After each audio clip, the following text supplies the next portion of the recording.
Dicen que el fuego necesita leña, pero yo vi uno que ardía con otras cosas.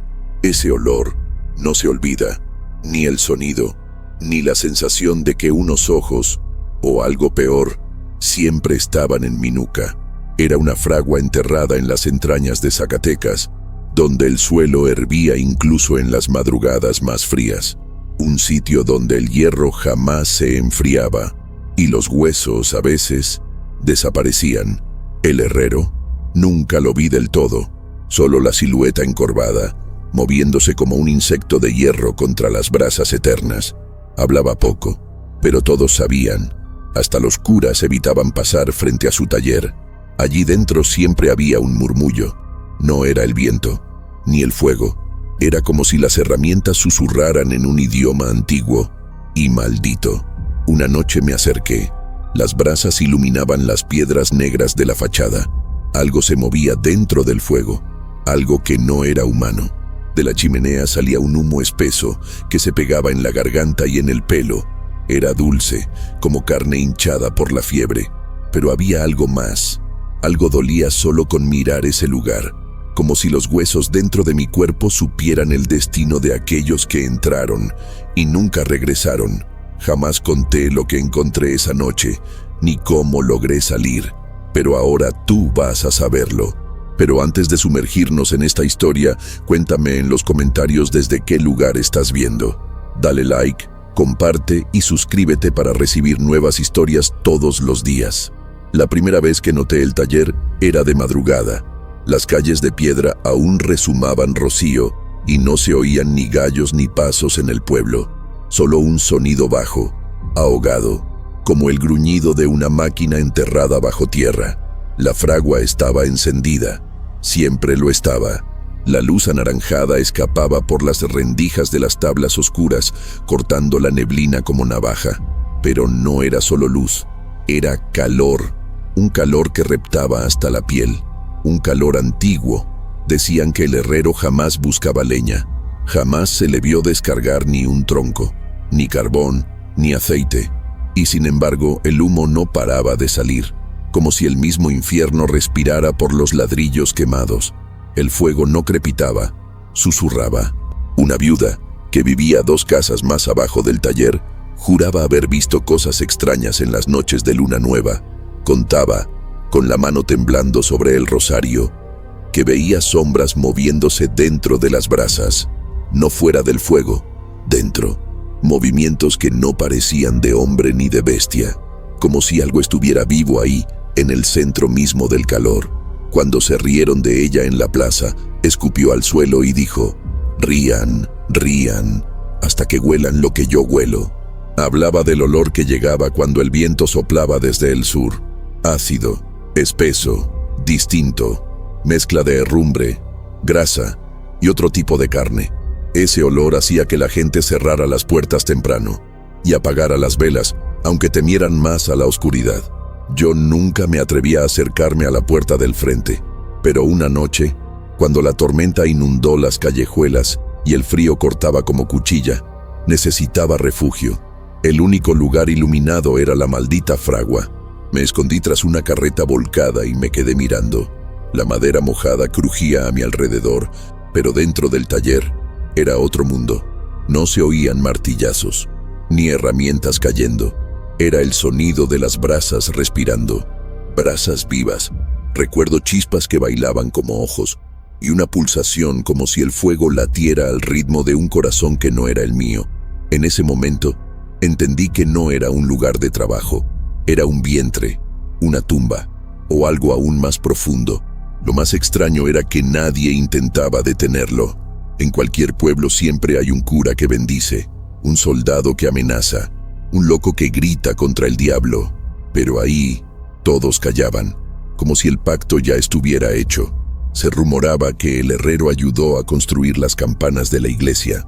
Pero si era cierto, ¿por qué la campana mayor nunca sonaba? ¿Por qué su metal sonaba hueco, como si algo dentro pidiera no ser despertado? Un cura joven, recién llegado de Guadalajara, se acercó una vez al taller. Dicen que regresó con las manos quemadas, sin haber tocado el fuego.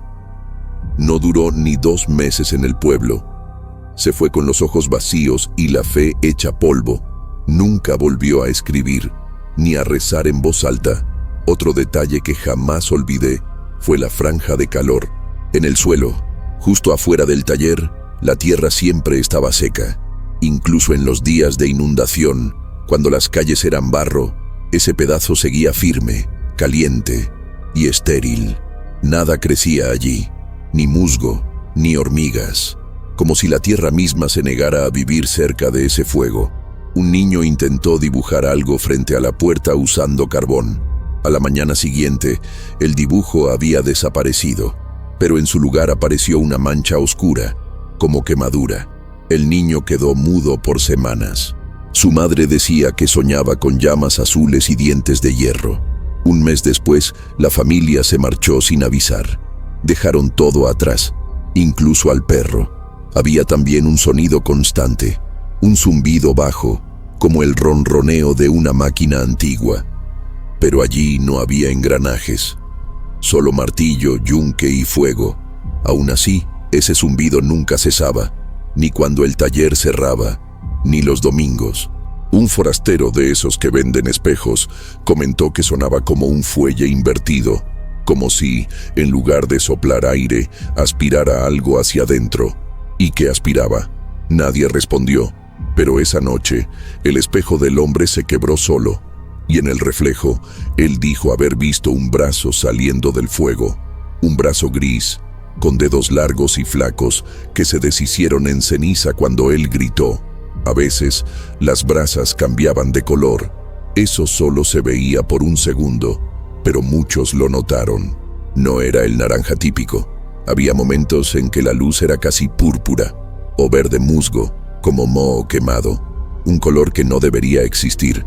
La viuda del Rosario decía que eso pasaba cuando el herrero recibía visitas. Hombres encapuchados, montando caballos negros.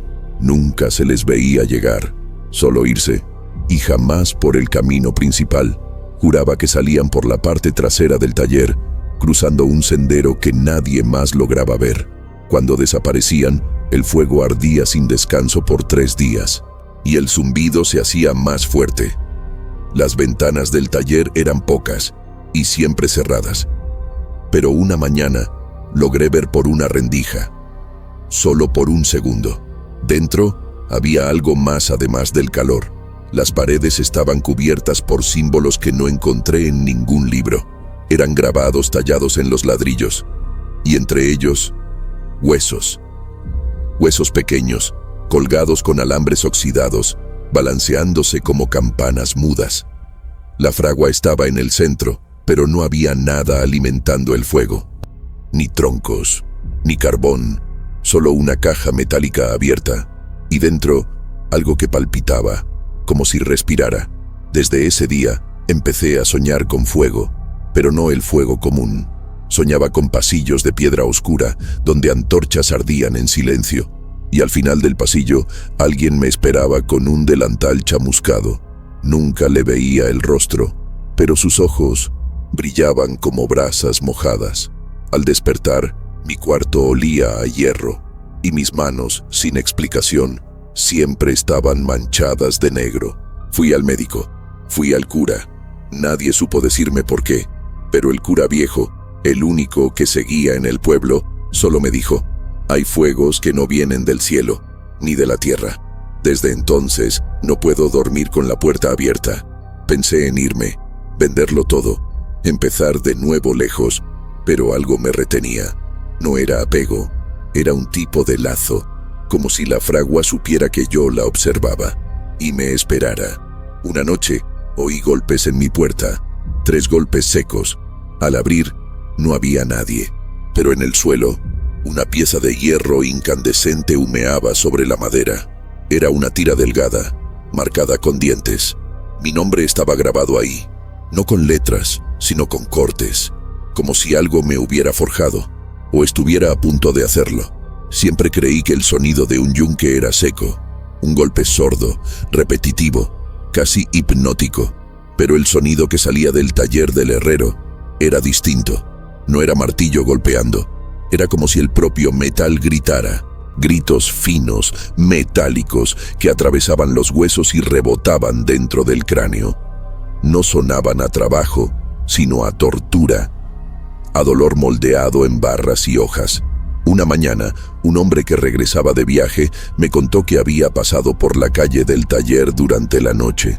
No sabía nada de la historia, era nuevo en el pueblo, pero dijo que se detuvo al escuchar algo extraño, algo entre llanto y crujido. Se acercó curioso y notó que el sonido venía del interior. Era el metal, llorando como si sintiera dolor, como si no quisiera ser transformado. La semana siguiente, el sonido aumentó. Ya no era esporádico, era constante, como si el yunque se hubiera convertido en un altar de sufrimiento. Y la gente empezó a cambiar. Los niños lloraban en la noche sin saber por qué. Los perros ladraban al aire.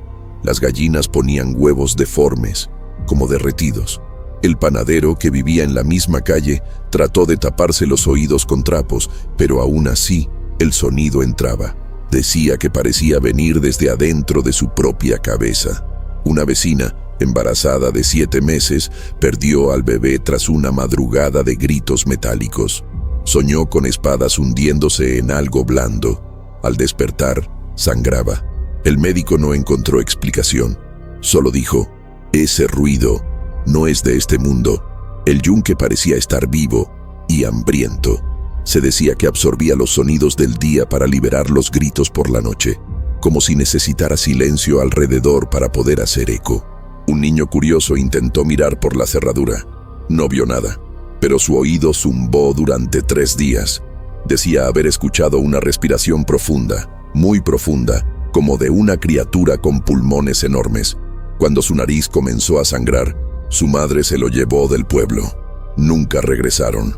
Una semana después, la cerradura apareció agrietada, como si algo del otro lado hubiese intentado salir. No había señales de robo, solo una marca, un trazo torcido en el metal, como si fuera una uña. Una de las ancianas del pueblo contó que una vez escuchó el grito más largo proveniente del yunque.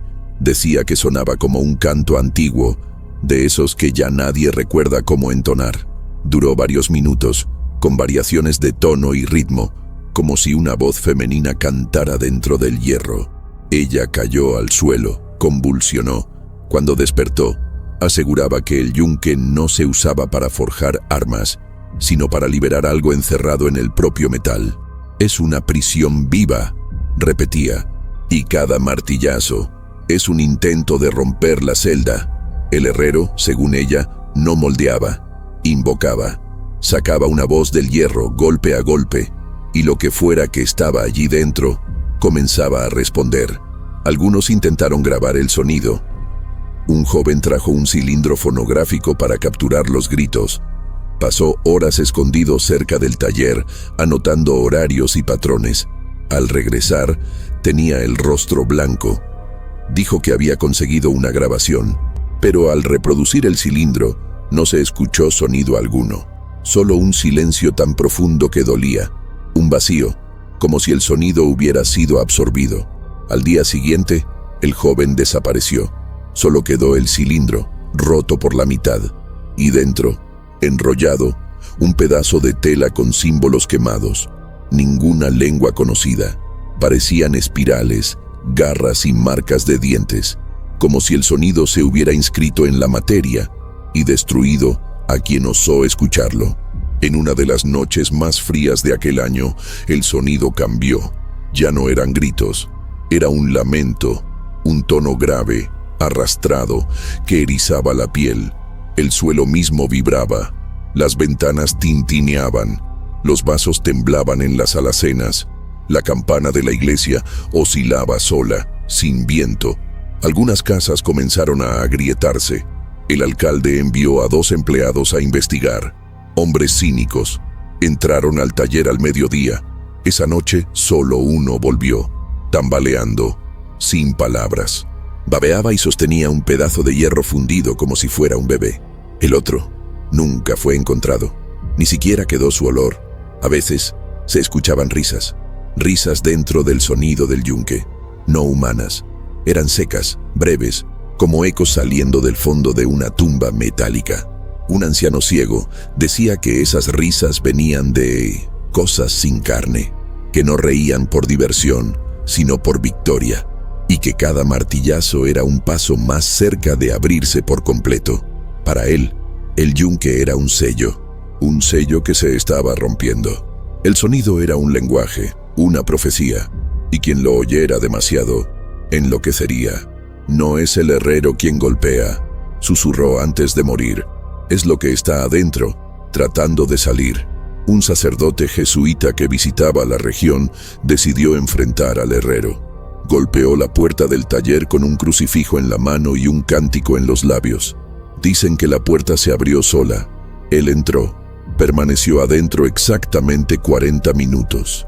Al salir, ya no hablaba, no con palabras. Empezó a escribir frases sin sentido en los bancos de la iglesia, siempre con los dedos manchados de hollín. El yunque respira hierro, escribió en una. En otra, el sonido quema, pero también cura. Un día lo encontraron muerto, arrodillado ante el altar. En el pecho, una cruz de óxido, pero grabada al revés. Las madres prohibieron a sus hijos pasar por esa calle. Algunos que desobedecieron volvieron distintos. Uno de ellos, Tomás, de 9 años, regresó con la mirada fija, sin parpadear. Repetía una única frase: ya están sueltos, pero aún golpean. Los médicos dijeron que era trauma, pero su padre, hombre de fe, juró que Tomás había traído algo con él. Los objetos en casa temblaban, las gallinas no dormían, y algunas noches se oía el yunque dentro de la propia casa, como si el hierro se hubiera propagado, buscando nuevos espacios donde gritar. La última vez que escuché el sonido no venía del taller, venía de mí. Estaba en casa, solo, cuando sentí un peso en el pecho, un sonido creciendo en el cráneo, grave, rítmico, metálico. Miré mis manos, estaban manchadas de hollín, sin haber tocado nada. Fui al espejo, y por un segundo vi una silueta detrás de mí, encorvada, como un herrero, pero no había nadie allí. El sonido cesó, y desde entonces solo hay silencio. Un silencio que pesa más que el ruido. Un silencio que espera el próximo golpe. Venían de noche, siempre de noche, montados en caballos oscuros, con capas pesadas y rostros ocultos bajo capuchas sucias de polvo. No hablaban con nadie, no comían, no pedían posada, no paraban en las fuentes. Pasaban directo, siempre hacia el taller. Nadie sabía de dónde venían, pero sabían exactamente a dónde iban. Se detenían frente a la fragua, golpeando suavemente la puerta. Un sonido tan leve que parecía un susurro. A veces, el herrero tardaba. Otras, ya los esperaba. Nunca vi abrirse esa puerta desde dentro. Era como si se abriera sola, como si reconociera a esos hombres. Al entrar, llevaban paquetes envueltos en telas gruesas, pesados. Siempre emitían un crujido, pero lo que traían nunca salía con ellos. Quienes observaban de cerca notaban que murmuraban, no al herrero, sino entre ellos, como si discutieran lo que iban a dejar. Una vez, uno cayó del caballo justo frente a la fragua. Lo que se oyó al caer el bulto que llevaba no fue metal, fue un sonido húmedo que se retorció antes de golpear el suelo. Un sonido que no debería existir fuera del cuerpo. Se levantó sin mirar atrás, dejó el paquete en el umbral y montó de nuevo. La puerta se abrió sola, el paquete desapareció. Nunca más se vio a ese hombre, ni a su caballo. Solo quedó una mancha de óxido quemando la piedra donde había caído el bulto, y esa noche la fragua ardió azul durante horas. Algunos vecinos intentaron seguir a los forasteros tras la entrega. Uno de ellos, Bartolo, era curioso y terco. Juraba que todo era contrabando, que estaban fabricando armas o monedas. Una noche se escondió entre los barriles de la tienda, con una escopeta al hombro y una libreta en el bolsillo. Cuando llegaron los jinetes, los siguió por un atajo.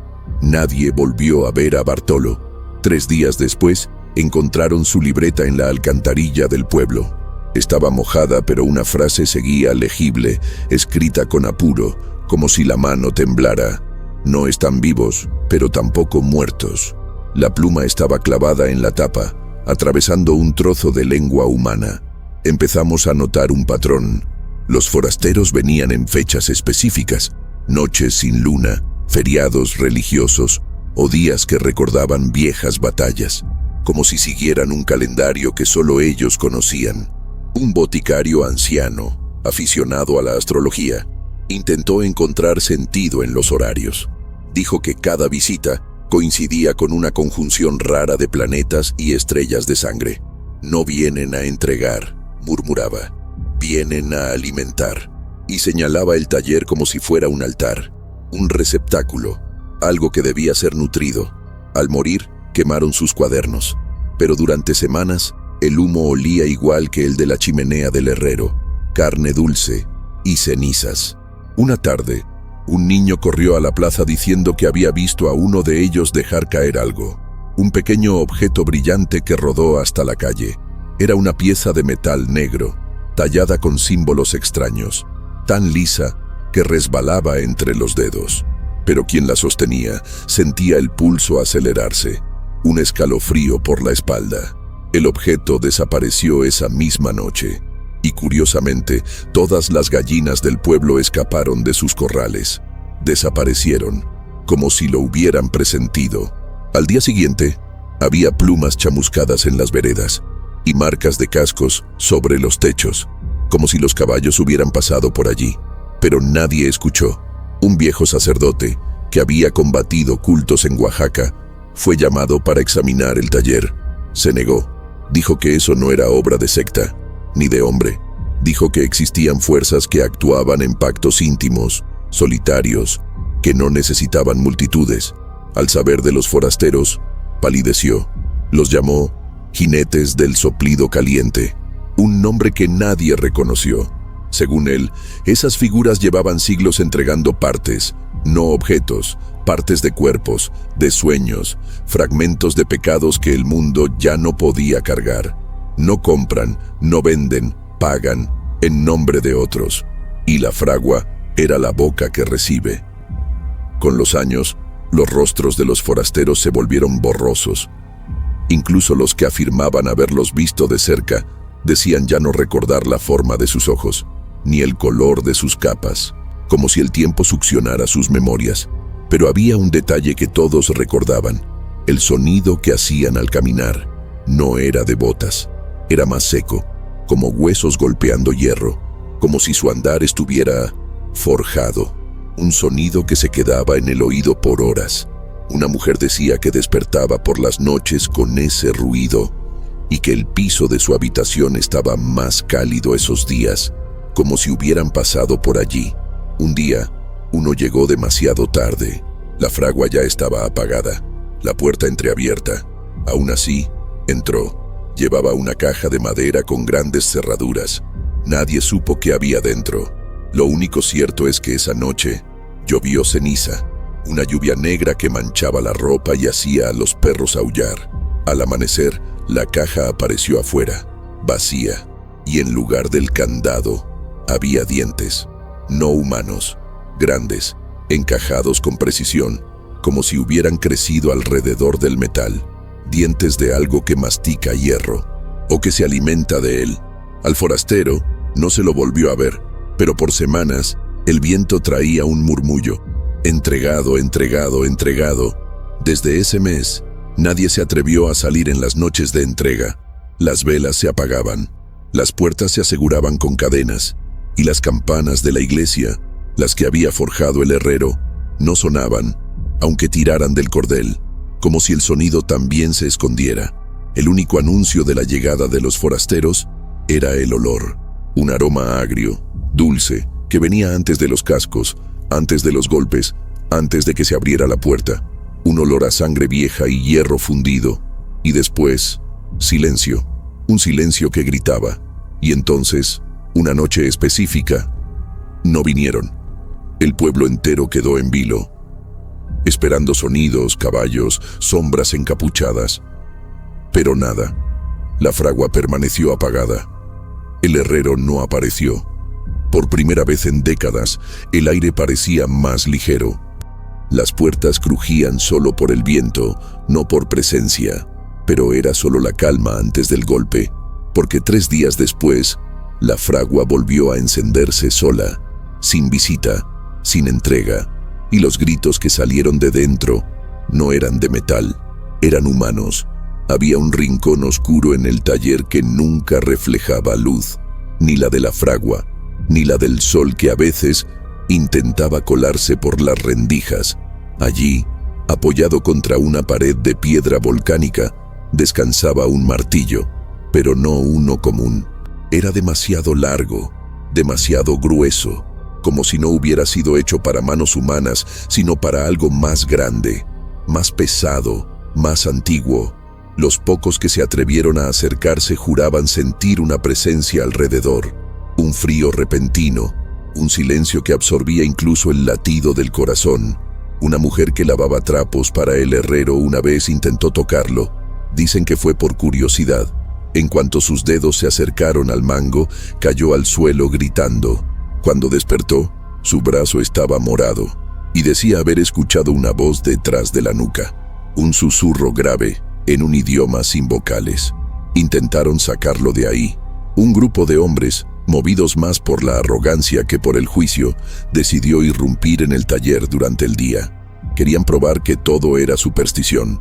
Entraron con cuerdas, palancas, incluso una especie de grúa improvisada. Cuando tocaron el martillo con la punta de una barra de hierro, la barra se partió. Cuando uno puso las manos directamente sobre el mango, el suelo tembló, solo por un segundo, pero todos lo escucharon. Un golpe sordo que venía de lo profundo, como si algo hubiera respondido desde abajo. El hombre cayó de rodillas, con los ojos en blanco, y aunque lo sacaron a la fuerza, balbuceaba: «No quiere que lo toquen, no quiere». Murió 2 semanas después. Su brazo se había ennegrecido por dentro, como si el toque hubiera venido desde adentro. El herrero nunca lo usaba, nunca se acercaba, pero lo limpiaba. Cada viernes al atardecer podía verse, por una rendija del costado del taller, el momento exacto en que se arrodillaba frente al martillo. Con un paño oscuro, lo frotaba con delicadeza, como quien baña un cuerpo. Nunca con prisa, nunca con descuido. Era un gesto que parecía un ritual. Quienes observaban atentamente decían que el herrero hablaba, no con la boca sino con los ojos, como si hubiera una comunicación muda entre él y la herramienta. Y al terminar, se alejaba de espaldas, nunca dándole la espalda al objeto, siempre retrocediendo, como si temiera un ataque o esperara un llamado. El paño después era arrojado al fuego, y el humo cambiaba de color. Hubo un relato que nunca olvidé. Un exsoldado, retirado tras la guerra, contó que una vez el herrero le ofreció refugio durante una tormenta. Entró sin saber lo que ese lugar guardaba. Cuando vio el martillo, sintió un vértigo, un llamado, como si el objeto lo conociera, como si lo esperara. Intentó tocarlo pese a la advertencia del herrero. En cuanto sus dedos tocaron el mango, algo lo arrojó hacia atrás, sin que el martillo se moviera. Dijo que, por un instante, vio algo, no en el suelo sino encima, una figura encorvada como una araña, con ojos abiertos y fijos, y el sonido no era un rugido, era un lamento, como el de un hijo que despierta en un lugar donde nunca hubo madre. El taller dejó de evitarse solo por el fuego o los gritos metálicos, también por el martillo. Los vecinos creían que era la llave de algo, que era una herramienta, sí, pero para abrir una puerta que no debía abrirse, un tipo de sello, una extensión de una voluntad más grande. Un niño dijo que, al pasar por la calle, oyó un golpe desde el fondo del taller, uno solo, sordo, contenido. Cuando miró por la rendija, juró haber visto el martillo en el aire, flotando. Nadie le creyó, hasta que otro niño en otra semana dijo lo mismo, y al día siguiente, el martillo apareció en otra posición. Algunos afirmaban que el martillo era anterior al herrero, que él no lo forjó, sino que lo encontró, o peor, que lo heredó. Decían que existían registros de más de 100 años atrás sobre un objeto idéntico, usado por un hombre que perdió la razón intentando forjar una campana que pudiera llamar a los muertos. La descripción coincidía: el tamaño, el peso, la imposibilidad de moverlo, las voces que se oían al acercarse. En esos relatos, el martillo no era solo una herramienta, era un juez, un artefacto espiritual que distinguía entre dignos y condenados, y el castigo por intentar levantarlo sin permiso era el borrado de la voluntad, un olvido que empezaba por los ojos y terminaba en el corazón. Durante un tiempo breve, un arqueólogo pasó por el pueblo, escuchó la leyenda y pidió examinar el martillo. El herrero se negó, pero el hombre insistió, quiso pagar. Amenazó con autoridades. Una semana después, lo encontraron en la carretera, desnudo, cubierto de hollín, sosteniendo una piedra. Todos pensaban que se había vuelto loco, hasta que notaron que la piedra tenía la marca exacta del mango del martillo, como si hubiera intentado replicarlo. Con las manos desnudas, al ser internado, solo repetía una frase: la forma existe antes que la materia. Y en sus sueños murmuraba fechas, horas y nombres que nadie logró relacionar. Murió al tercer día, con el puño cerrado, como si sujetara algo invisible. En el suelo del taller, bajo el martillo, había marcas que aparecían y desaparecían con la luz del día. Una especie de diagrama, un círculo con inscripciones en espiral, como una columna vertebral. Algunos decían que eran huesos, otros mapas, pero todos coincidían: el martillo era el centro, siempre, como si todo el espacio alrededor existiera por él. Una madrugada, el piso tembló, apenas, y las marcas brillaron. Una luz tenue, verde y húmeda. Al amanecer, se apagaron, pero el herrero tenía los ojos negros, como si algo dentro de él también se hubiera encendido. Curiosamente, el martillo nunca acumulaba polvo, nunca envejecía. Su mango parecía nuevo, su metal recién forjado, pero nadie lo veía limpiarse, salvo los viernes. Un joven intentó tocarlo con guantes gruesos de cuero. Creía que así estaría a salvo. En cuanto lo hizo, los guantes se deshicieron, como quemados desde dentro. Sus uñas se volvieron negras y su cabello cayó en pocas horas. Sobrevivió, pero no volvió a hablar. Solo dibujaba martillos en su cuaderno, siempre con un detalle repetido: ojos en los laterales de la cabeza del martillo, como si pudiera ver, como si eligiera. El día que el taller se incendió por primera vez, no hubo humo, ni alarma, pero de repente, el pueblo olió a hierro fundido. El fuego parecía venir del suelo. Al llegar, el edificio estaba intacto, pero algo había cambiado. El martillo ya no estaba en su rincón.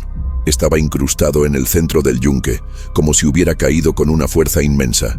En el suelo, alrededor del yunque, el círculo de símbolos estaba completo, y en cada vértice había una mancha oscura, como sangre seca o tinta de hueso.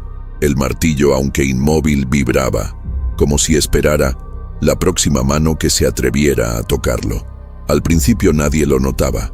El olor era sutil, casi imperceptible. Se mezclaba con la bruma de las mañanas frías en Zacatecas, pero con el tiempo se volvió imposible de ignorar. Era espeso, húmedo, demasiado denso para ser solo madera ardiendo. Tenía un fondo dulce, como grasa derretida, pero había algo más, algo que irritaba la nariz, que se pegaba en la garganta, como si fuera polvo de huesos. Los ancianos fueron los primeros en notarlo. Una vez, un exsepulturero pasó frente al taller y se detuvo en seco. No dijo nada, solo comenzó a llorar. «Este olor», murmuró, «lo conozco desde la guerra», y se arrodilló en la acera tosiendo sangre. Desde ese día nunca volvió a hablar. Solo señalaba la chimenea cada vez que pasaba por ahí. El olor no era constante, venía por oleadas, pero siempre después de un sonido, un chasquido seco, como algo partiéndose, seguido de un susurro apagado desde el fondo de la fragua. Y entonces, el humo, negro, más oscuro que el carbón, con un brillo extraño, como si llevara partículas de algo vivo. Los pájaros no volaban sobre la chimenea. Era como si supieran que ese aire no debía respirarse. Algunas personas comenzaron a despertar con dolor de cabeza, otras con hemorragias nasales. Una mujer embarazada se desmayó al pasar cerca y dijo haber soñado con una fogata hecha de costillas humanas. El médico habló de estrés olfativo, pero ella juraba que su bebé se agitaba como si intentara huir. La ropa colgada cerca del taller comenzó a oler distinto. Las familias evitaban secar sábanas al aire libre. Decían que el olor no se iba, ni con jabón ni con rezos. Algunos vecinos afirmaban reconocer ese aroma incluso fuera del pueblo, como si sus pulmones hubieran retenido el trauma. Un comerciante que viajó hasta Durango contó que, una noche, al encender una vela, lo sintió. Era el mismo olor. Apagó la vela, pero el aroma permaneció por horas. Esa noche soñó con dientes enterrados en carbón, dientes con raíz. Al despertar, tenía tierra bajo las uñas, como si hubiera estado escarbando. Pero no recordaba qué. Nadie sabía qué quemaba exactamente el herrero, pero todos sabían que no era solo metal. Algunas mañanas caían del cielo pequeñas partículas blancas, livianas, secas, que al tocar el suelo crujían como cáscaras. Un botánico recolectó algunas muestras y las envió para análisis. El resultado fue inconcluso. Solo decía, material orgánico calcinado a alta temperatura, con trazas de hierro y fósforo humano. Pero el informe desapareció semanas después. El botánico también. Su casa apareció vacía, con papeles revueltos. Y en la chimenea, una pila de hojas aún humeantes. El olor que salía, el mismo, siempre el mismo. Durante un tiempo el pueblo intentó ignorarlo, continuar la vida. Pero los niños empezaron a enfermar. La piel se les ponía gris, los ojos, hundidos. Todos contaban el mismo sueño, una fragua abierta y unas manos sacando algo pequeño, deshecho, como trozos de gente, como huesos. Los curas organizaron misas para purificar el aire, pero mientras más se rezaba, más denso se volvía el olor, como si eso se burlara de la fe. Un fraile dijo una vez, el humo no sube, baja, como si escurriera del cielo hacia la tierra, trayendo de vuelta todo lo que el fuego no logró consumir, todo lo que debió desaparecer, pero no desapareció. Un perro del pueblo, acostumbrado a dormir frente al taller, empezó a aullar cada noche, pero no era un aullido de dolor, era de añoranza, de algo que nadie veía, pero él sentía. Una noche cavó la tierra hasta encontrar algo duro. Lo llevó a la boca. No era un hueso de animal, era humano, pequeño, un hueso de dedo. El perro murió al día siguiente, con espuma gris saliéndole de la boca. El herrero no dijo nada, pero esa noche colgó un trapo negro sobre la puerta. Era la primera vez que cerraba por duelo, o era agradecimiento. Las flores del cementerio, que sobrevivían incluso a la sequía, empezaron a marchitarse. Los pétalos se caían antes de abrir. Un jardinero notó que eso coincidía con los días en que salía más humo de la fragua. Entró al panteón una madrugada, recogió un poco de tierra. Dijo que estaba demasiado caliente, aunque no había sol hacía días. A la mañana siguiente apareció muerto en su cama. No tenía heridas, pero sus uñas estaban cubiertas de polvo blanco y sus ojos eran negros, como carbón mojado. En la pared de su habitación, con una uña, había escrito: ellos arden, pero no olvidan. Con el tiempo, el olor se volvió advertencia, un presagio. Cuando el aroma invadía el centro del pueblo, todos sabían, algo iba a pasar. Una muerte, una desaparición, un accidente sin explicación. Un hombre que vendía lámparas dijo que, al sentirlo por primera vez, vio su sombra moverse antes que él, y que por un instante ella lo miró. No supo decir cómo, pero juraba que su sombra tenía ojos. Desde entonces no salió más de su casa. Se comunicaba por notas debajo de la puerta. Y cada vez que olía eso otra vez, temblaba, porque sabía, alguien iba a ser consumido. Otra vez. Algunos decían que el humo era una escritura, un lenguaje perdido hecho de aroma, que el herrero estaba escribiendo algo con los huesos quemados, algo que el mundo no debía leer, pero que, incluso sin leerlo, el cuerpo entendía. Por eso enfermaba, por eso enloquecía. El humo traía nombres, rostros, fragmentos, por eso no subía al cielo, regresaba a la tierra, porque lo que ardía no era solo materia, era memoria, y la memoria no arde en silencio, grita, grita por la nariz, por la piel, y no hay agua que lave, ni tiempo que borre. La última vez que sentí ese olor fue distinta, no era solo intenso, era fresco, como recién encendido, pero no había fuego, no salía humo visible. Aún así, el aroma estaba en todo, en la calle, en la almohada, dentro de los cajones, en el fondo del pozo.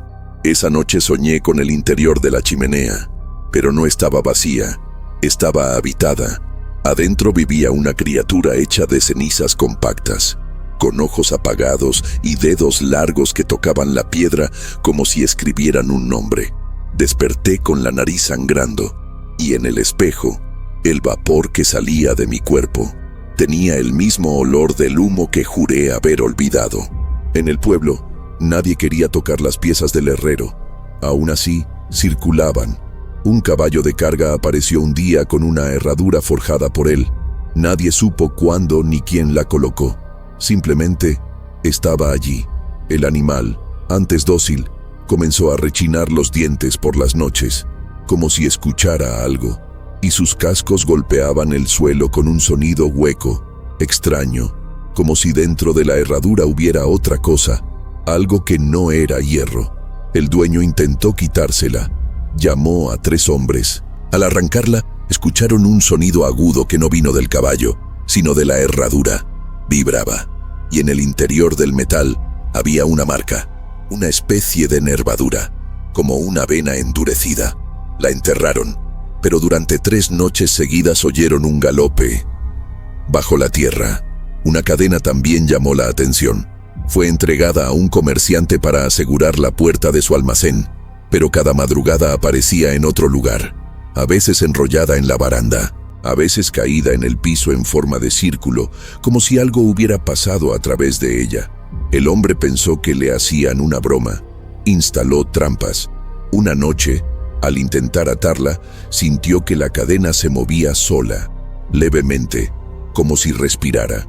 Juró haber sentido el calor de un pulso dentro del metal y un olor, el mismo de la fragua, pero más suave, más íntimo. Desde entonces, dormía con la puerta abierta. Decía que la cadena no quería ser encerrada. También aparecían espadas. Nadie las vendía. Simplemente surgían, en baúles viejos, en rincones de graneros, colgadas en paredes que nadie recordaba haber decorado. Eran oscuras, opacas, con hojas torcidas como si hubieran sido moldeadas con rabia. Quienes se atrevían a empuñarlas decían sentir cosquilleos en los dedos, un entumecimiento que subía por el brazo. Un joven usó una de esas espadas para cortar leña. Al segundo golpe, la hoja se agrietó, pero no se rompió. Cantó. Emitió un sonido que parecía un susurro dentro del cráneo. El muchacho huyó, pero desde entonces no puede tocar metal sin vomitar. Dicen que su piel lo rechaza, pero lo más extraño es que, cuando llora, sus lágrimas manchan la madera como si fueran óxido. También hubo un clavo, uno solo, hallado dentro de un saco de harina. El panadero pensó que era un error. Lo arrojó, pero el clavo reapareció, en el mismo lugar, al día siguiente. Esta vez, con un cabello enredado en él. Un cabello que no era de nadie en la casa. La esposa del panadero lo quemó en el horno. Al abrir la puerta, la harina se había vuelto ceniza, toda, y el olor no era de trigo quemado, era de cuero humano. Se fueron del pueblo esa misma semana. Desde entonces el horno nunca más volvió a calentar. Aunque hubiera fuego, un herrero de un pueblo vecino quiso investigar. Quería demostrar que las piezas del herrero de Zacatecas eran trucos, Compró una cadena de segunda mano que decían provenía de su taller. La llevó a su casa, pero al intentar medirla, notó que cambiaba de tamaño. Cada vez que se distraía, tenía un eslabón más, como si creciera, como si se estirara sola. Sospechoso, la encerró en una caja fuerte. Días después, la caja apareció abierta y vacía.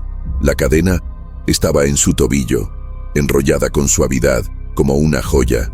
Trató de cortarla, pero con cada corte escuchaba un sonido, un gemido, como el de algo que sufre. Desapareció al mes siguiente, y la caja fuerte nunca volvió a cerrar. Algunos decían que el metal solo vibraba al tocarlo, otros que palpitaba por sí solo en la madrugada. Pero todos coincidían. Había vida allí, o algo parecido. Un hombre ciego pidió sostener una de las piezas. Quería sentir la vibración por sí mismo. Cuando apoyaron la hoja en sus manos, tembló. Dijo que era como tocar un nervio expuesto. Lloró, pero no soltó. Apretaba con fuerza mientras susurraba nombres de gente muerta, nombres que nadie reconocía. Cuando por fin soltó la espada, sus manos estaban llenas de marcas, pequeñas líneas en espiral, como si el propio metal hubiera escrito algo bajo su piel. Una de las piezas más extrañas fue una daga. Apareció en el altar de una capilla abandonada. El cura que la cuidaba dijo que jamás la había visto, pero nadie le creyó. Hasta que intentaron moverla. Nadie pudo. Era como si pesara más que el mundo. 3 hombres intentaron al mismo tiempo. Nada. Entonces una niña se acercó, tocó la daga, y ésta se elevó sola. Flotó. Por un momento, la luz del amanecer se apagó, y cuando volvió, la daga había desaparecido. La niña quedó muda. Hasta hoy, solo dibuja espirales, siempre desde el centro, siempre con un punto oscuro en el medio. Las piezas no parecían hechas para usarse. No eran armas, ni herramientas. Eran cápsulas, recipientes, como si guardaran algo, algo que quiere salir. Un hombre intentó fundir una pieza para reutilizar el metal. Cuando se derritió, vio algo moverse en el líquido, algo que saludaba, con un gesto suave, como diciendo, «Sé que me viste». El hombre perdió la razón. Cubrió todos los espejos de su casa y dibujaba rostros, siempre sin ojos, solo bocas, sonrisas demasiado grandes, como las de quien vive dentro del hierro. Muchos empezaron a enterrar las piezas. Creían que así silenciarían los susurros, pero a la mañana siguiente siempre aparecían agujeros en los patios, como si la tierra las escupiera, como si se negara a albergarlas. Un anciano juró haber visto una cadena arrastrándose por el campo, como una serpiente ciega. Dejaba un rastro caliente, como metal recién fundido. Al seguirlo, el pasto estaba seco, y el olor, el mismo del taller. Siempre él, como si cada pieza fuera un fragmento de la fragua, como si llevaran consigo una memoria ardiente. Al final, nadie quería conservar nada hecho por ese hombre. Pero aún aparecen, en rincones de casas abandonadas, en galpones olvidados, bajo tablas que nadie tocó por décadas, y cada vez que alguien encuentra una, algo pasa, el tiempo se detiene, el aire se espesa, y el objeto vibra por dentro, como un corazón que nunca aprendió a morir.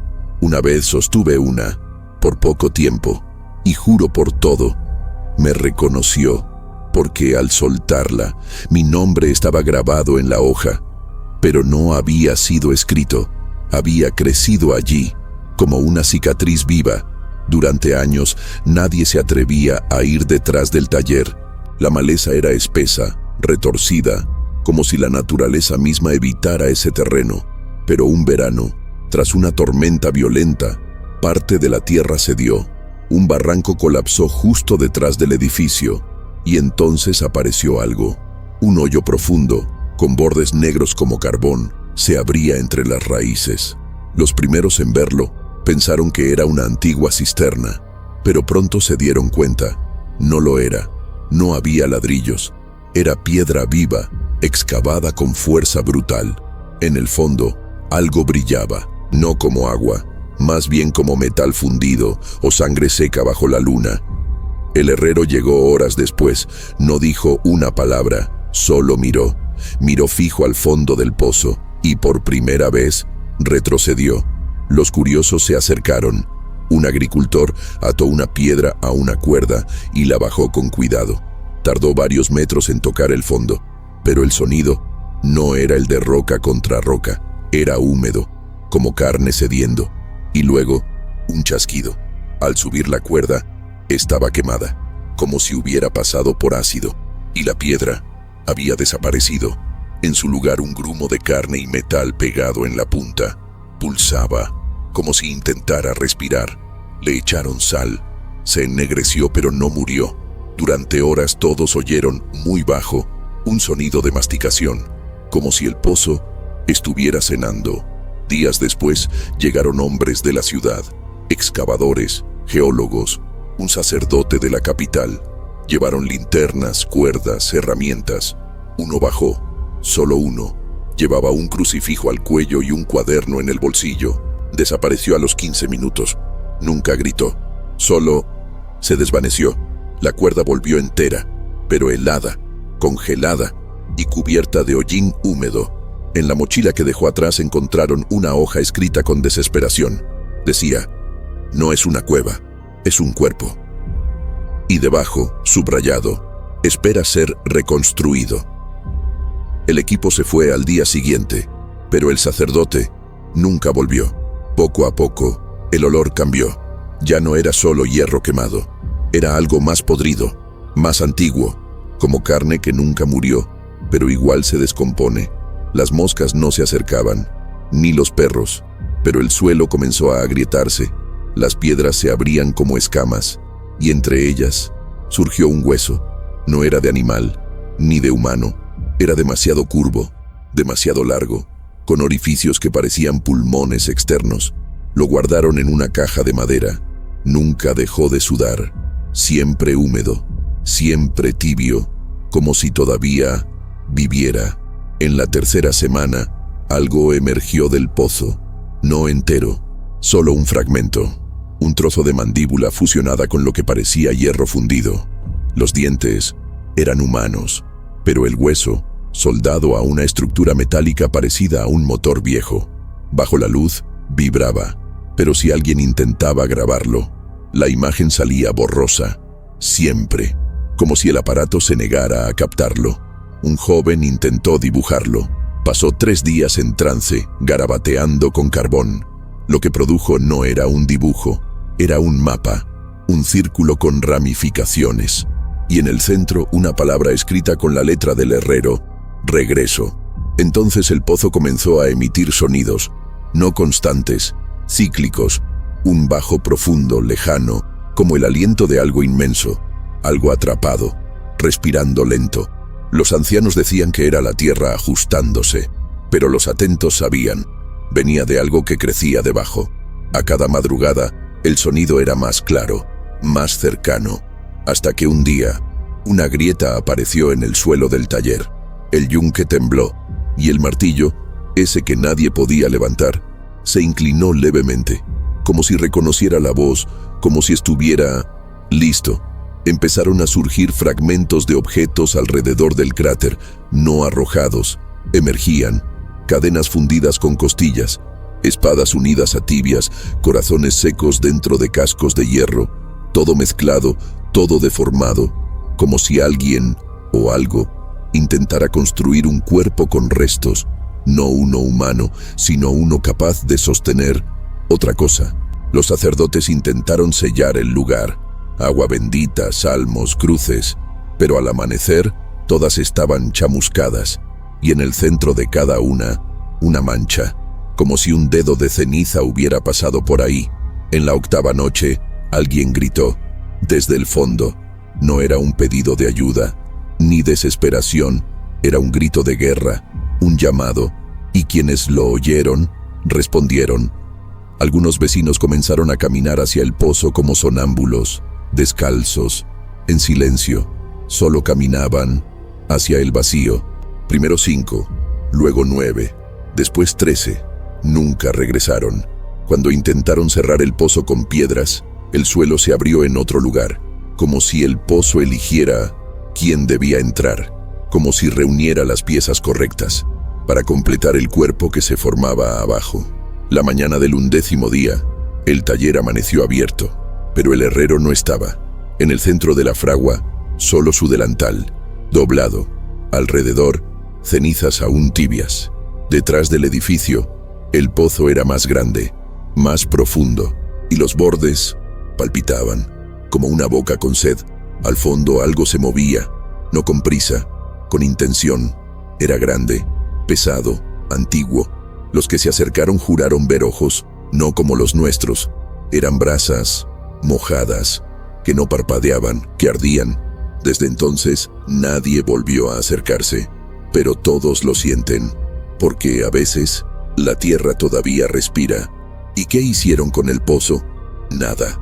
Lo rodearon con piedras, plantaron cipreses, inventaron cuentos para mantener alejados a los niños. Pero ahí sigue, callado, profundo, creciendo. Y en ciertas noches, el aire vuelve a oler a carne e hierro, como si el herrero hubiese dejado algo incompleto, como si su fragua siguiera activa, no con fuego, con memoria. Y allá abajo, en la oscuridad, el cuerpo no duerme. Espera el momento de levantarse, de fundirse, de forjarse a sí mismo, con los huesos de quienes intentaron olvidarlo. Y ahora que ya sabes lo que se escondía detrás de esas paredes, dime, ¿desde dónde estás viendo esto? ¿Será que, incluso tan lejos de Zacatecas, sentiste ese calor subir por tu espalda? Si esta historia hizo que tu piel se erizara o que tu estómago se revolviera, deja tu like para que otros también puedan encender esta llama. Y comparte con alguien que sabes que no podrá dormir después de escucharla, porque hay historias que no quieren ser olvidadas, solo necesitan una boca nueva para seguir ardiendo. Y hoy, esa boca fue la tuya.